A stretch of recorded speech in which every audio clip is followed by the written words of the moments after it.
151 years ago, the builders reached here, the city of Grand Island, on the 2nd of July, 1866.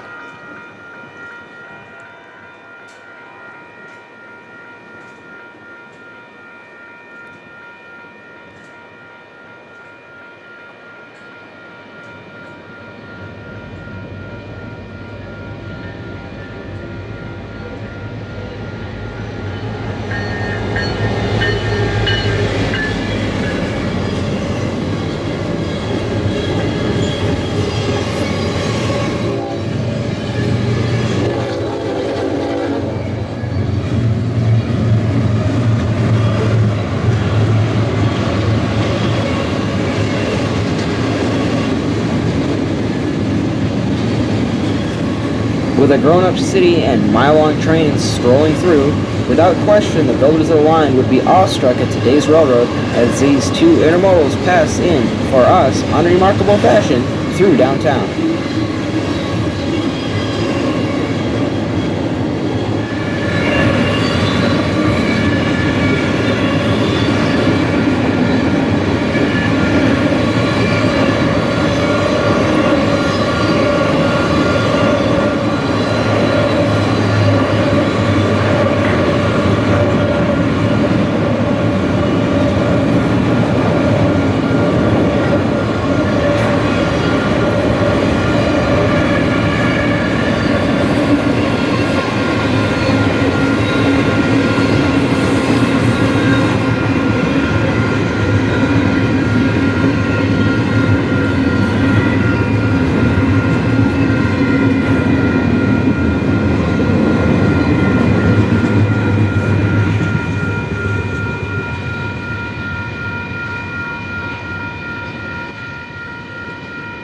The Kearney Subdivision extends from Grand Island to the crossover planet Keith, just east of North Platte, a distance of 129 miles. Joining the main line at Gibbon is the Marysville Sub in orange, west of which the railroad features uninterrupted triple trackage all the way to North Platte.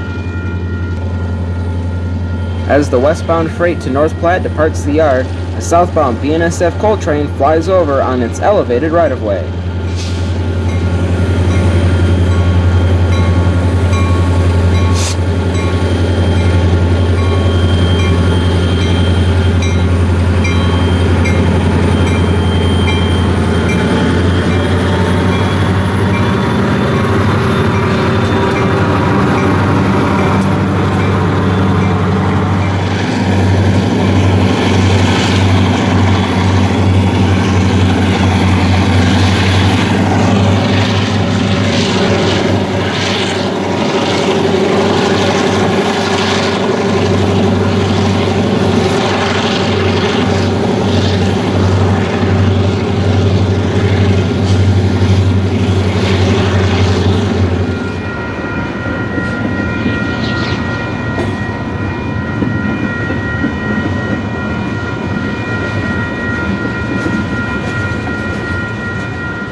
The line is the former Burlington Northern main line to the Powder River Basin, and hence sees countless coal trains as the two competitors cross paths here in eastern Nebraska.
Welcome to the town of Gibbon, Nebraska, home to 1,800 people and the point where the Union Pacific Marysville Subdivision joins the Overland Route to head for North Platte.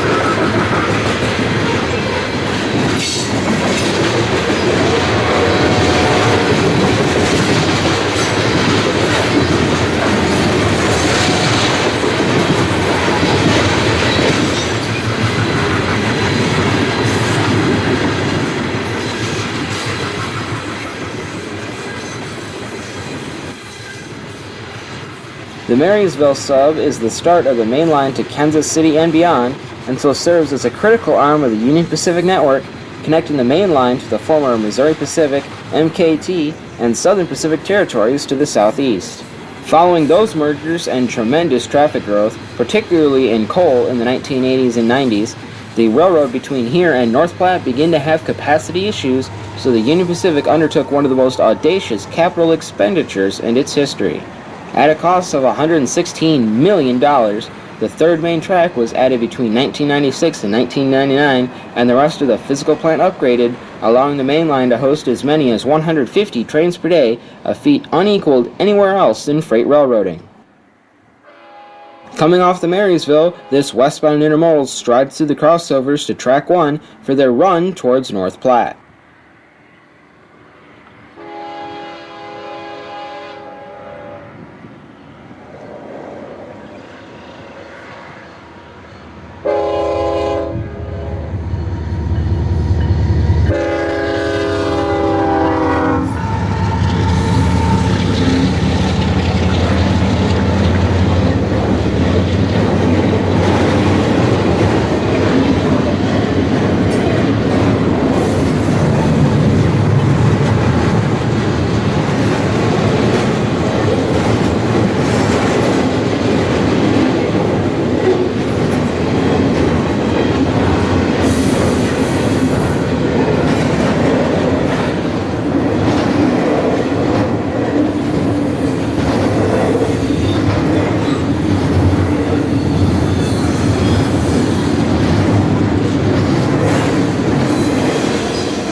As train after train effortlessly rumbles through this scenic Gibbon, it is remarkable to consider how far the industry has progressed since the light iron rails and 4-floor O's of the 1860s.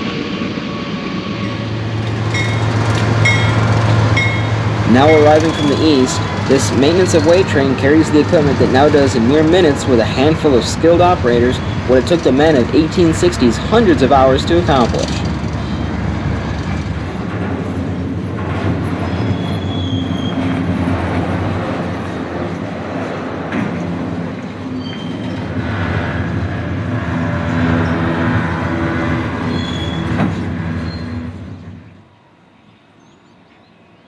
While the maintenance train works on making a pickup, another train comes rolling off the Marysville, bound for some grain elevator in the endless march to feed the globe.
The maintenance of way crew has just collected a series of ballast cleaning cars, which remove dirt and debris from ballast scooped up as the equipment passes overhead.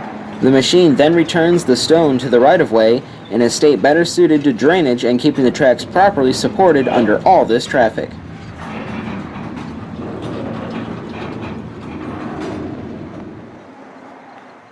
As the track maintenance equipment train gets back underway, a westbound autorack was lined down the second main, taking full advantage of the triple track layout.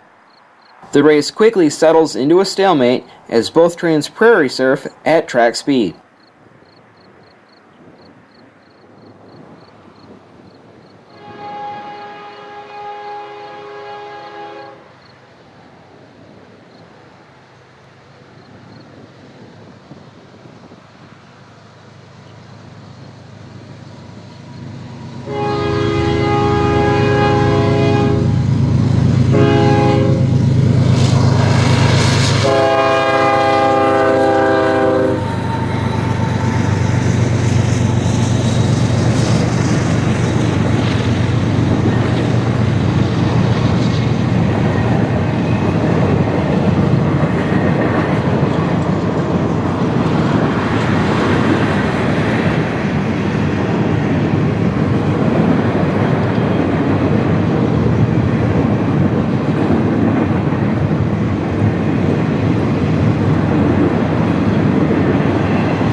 "14 miles west of Gibbon is the city of Kearney, where the city has traded in traditional locomotive air horns for a different method of alerting citizens to oncoming train traffic.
Despite merging into the Union Pacific over 20 years ago, one of the last glimmers of the original C&W are a small group of patched AC-44CWs, this one shoving an empty set of Colgons back to Wyoming as a distributed power unit. While not a traditional horn band, one can see where saving 300 horn sequences per day may improve the overall quality of life in a city such as this, while balancing safety with alternate audible warning systems on a more local basis.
At Overton, a mile and a half worth of intermodal shipments traverses the prairie at last light.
Lexington sits at 2,400 feet in elevation at a distance of 226 miles from the Missouri River.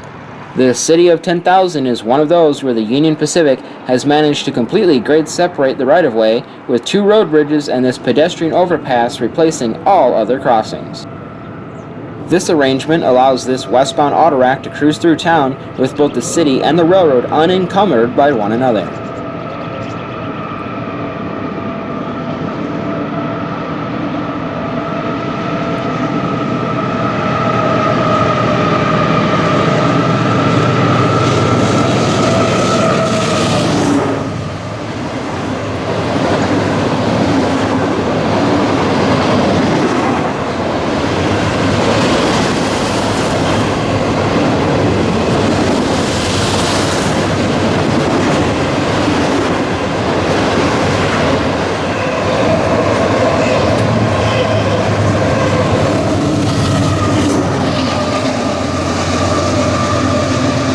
Shoving hard on the rear, the distributed power is a common tactic on the Union Pacific since it was first employed widely in the 1990s. Perhaps the most prevalent user of DPU technology in the industry, almost every train we'll see on the main line has either a rear-end or mid-train DPU. The primary incentive to use a DPU is to spread out the pulling and braking power within a train, increasing train control while reducing failures such as broken knuckles and damaged freight from slack action. With a clear signal displayed on the overhead cantilevered signal, this eastbound intermodal cruises down the third main track with another 200 intermodal containers and trailers destined for points east under the control of one engine on either end of the train.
Near milepost 235, the control point at Dar provides this scene of another westbound grain train and a good chance to take in one of the many state-of-the-art interlockings along this impressively well-engineered corridor.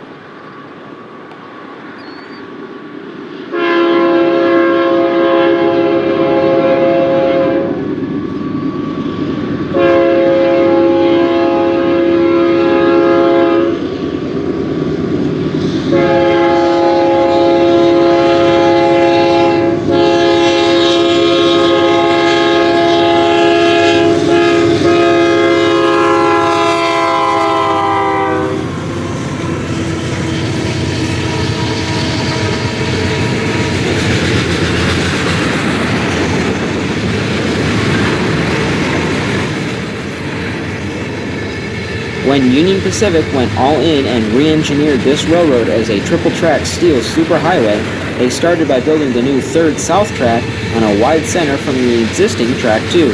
After opening this third main, the northern or first main track was then moved north. This wide track spacing reduces the risk of accidents by placing trains farther apart, providing for a safer environment for when crews must walk their train or workers work on the track themselves. It also helps reduce the risk posed to other movements in derailment situations. All of this is to help keep the railroad on the move with minimal delay. A service disruption here quickly ripples across the entire system.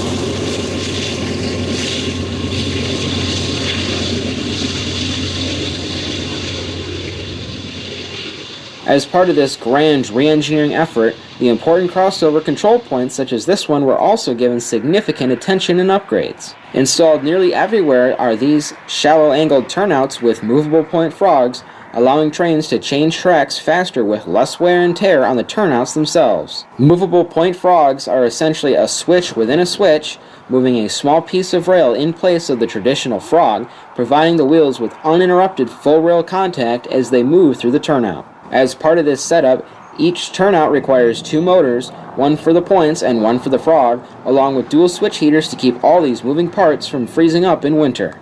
Indeed, despite the triple-digit temperatures on the day this film was taken, this region routinely sees temperatures well below zero and plenty of snowfall, which must be kept out of the turnouts in order to ensure their reliable operation, again to keep this railroad on the move. The heater covers are removed and stored on this nearby rack during the summer so as to prevent any damage that may occur from dragging equipment while the heaters are not in service. Come fall, these will be reinstalled to direct the hot air, hopefully providing the dispatcher with air-free operation even in the worst winter weather. In addition to these high-end switch mechanicals, the entire main line is paved in top-quality rail, all resting atop concrete ties in an effort to decrease visits by the track crews and leave more time open for running this unparalleled fleet of freight trains.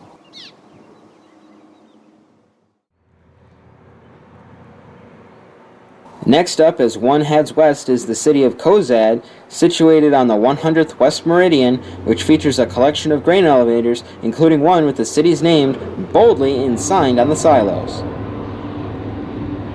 The local bird stocks take full advantage of the easy meals provided by spilled grain, as a westbound coal train interrupts the local calm to cruise back for the mines in Wyoming's Powder River.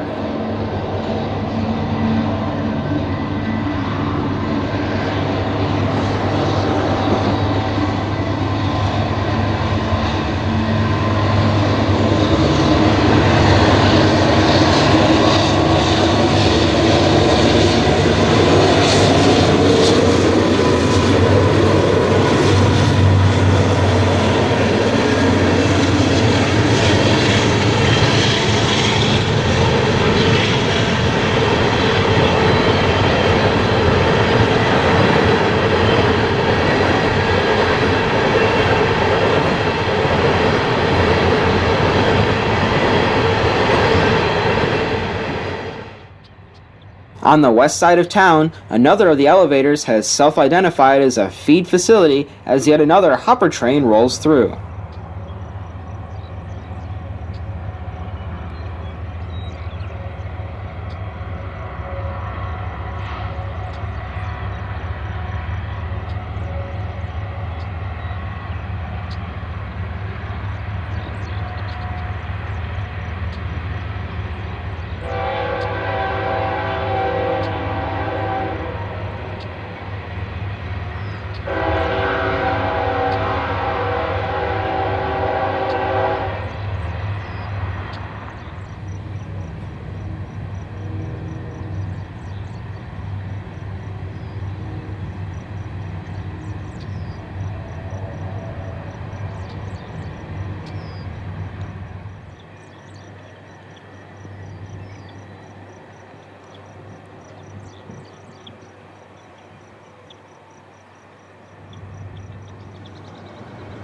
Over at the crossing on the western fringe of town, the nearby storage bins take up most of the room along the railroad, requiring this angle to encompass the scene as yet another empty coal train on track 1 meets an eastbound drag freight on number 3.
At Gothenburg, this oversized load presented the obvious question, will it clear?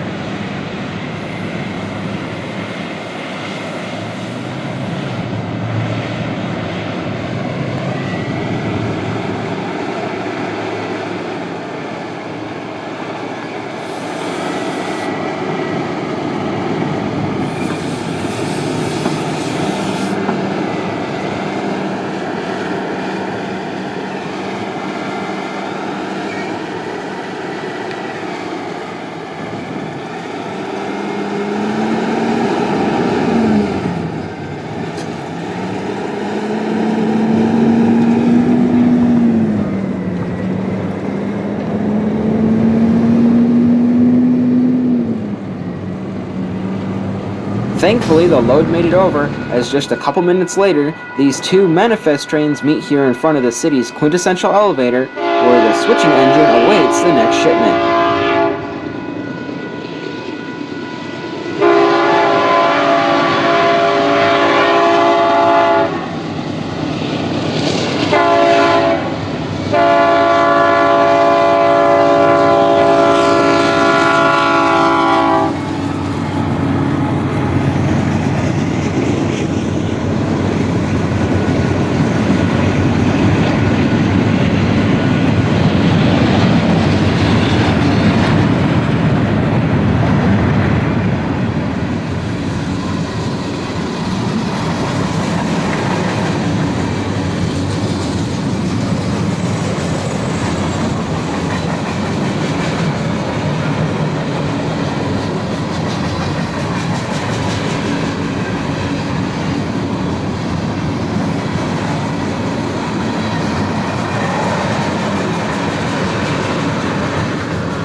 In Brady, eastbound trains are just minutes out of North Platte.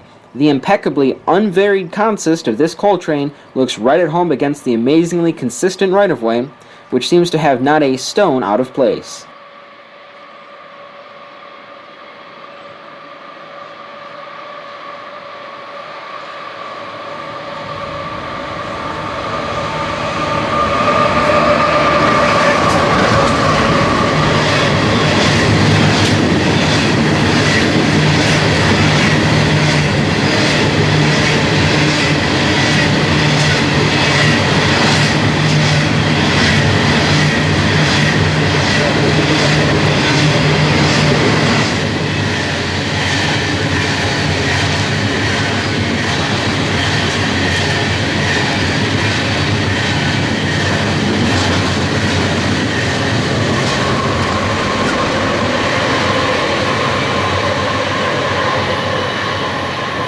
That concludes this segment covering the Kearney sub of Union Pacific's Overland Route, America's original superhighway. In the next part, we'll continue our westward tour with the North Platte Terminal Subdivision, taking us through the massive Bailey Yard Terminal Complex. Then we'll follow the Sydney sub all the way into Wyoming to the city of Cheyenne. Thanks for watching this special presentation by the Thornapple River Rail Series, and don't forget to like this video and subscribe to the channel.